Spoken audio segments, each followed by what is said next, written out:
Tiene la palabra asambleísta Verónica Arias. Gracias, señora presidenta, compañeros legisladores. No se puede desconocer que el diálogo es importante, es fundamental dentro de las relaciones humanas y, por tanto, dentro de las relaciones políticas.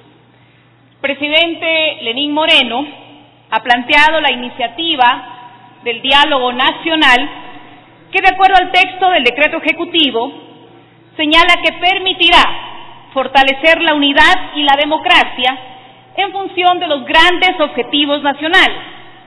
Pero creo que es necesario recordar que el diálogo ha sido el sello fundacional del proceso de la revolución ciudadana.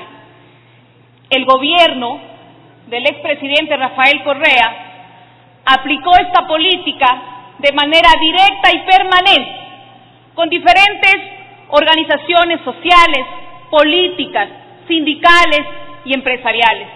Y por supuesto también aplicó esta política de manera directa y permanente con su pueblo.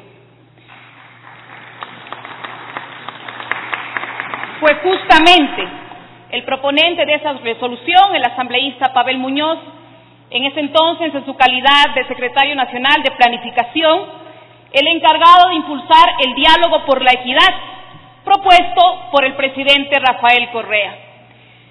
La oposición ecuatoriana, y particularmente acabo de escuchar en este pleno que la asambleísta María Mercedes Cuesta dice que Rafael Correa sembró división y odio en el Ecuador. Pero yo les pregunto, si es acaso sembrar odio, luchar por la justicia social, ¿es acaso sembrar odio, luchar por la equidad para todos los ecuatorianos? ¿Es acaso sembrar odio, garantizar un acceso digno a la salud, a la educación, a la seguridad integral, a la vivienda, sobre todo para los más humildes de nuestro país? ¿Es acaso odio el habernos dejado una gran infraestructura a lo largo y ancho de nuestro país? ¿Es acaso odio el haber sacado de la pobreza a más de 1,5 millones de los ecuatorianos? No, compañeros legisladores, la estrategia del odio y de la polarización social no viene de la Revolución Ciudadana, ni mucho menos del expresidente Rafael Correa. Esa estrategia es la utilizada reiteradamente por aquellos sectores que perdieron privilegios y que ahora hablan de manera sorprendente de reconciliación nacional. Obviamente, estos sectores jamás van a tolerar a quien se atrevió a romper el statu quo, donde los grupos de presión económica habían hecho del Estado un instrumento dócil para sus intereses particulares. Obviamente, jamás van a tolerar a quien con un liderazgo contundente, con un gran sentido de patria y sobre todo con un incomparable apoyo popular, tuvo claro que era necesario recuperar el Estado en función de garantizar y tutelar el interés colectivo. Por supuesto que es necesario el diálogo, pero el diálogo siempre es un ejercicio de doble vía. Resulta curioso que quienes aplauden el diálogo al mismo tiempo promueven un juicio político al segundo mandatario de nuestro país a través del desprestigio permanente. Resulta curioso que aquellos que aplauden el diálogo son los mismos que de manera permanente denigran e insultan a nuestras compañeras y compañeros. Varios actores políticos han sido llamados al diálogo, pero sería bueno saber qué es lo que le plantean al país, más allá de sus intereses inmediatos.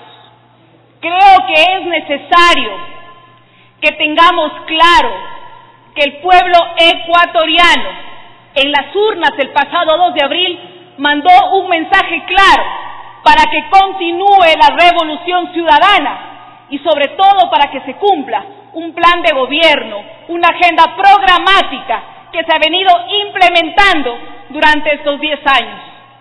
Y sobre esos lineamientos es que debería procesarse cualquier pedido que resulte de estos diálogos.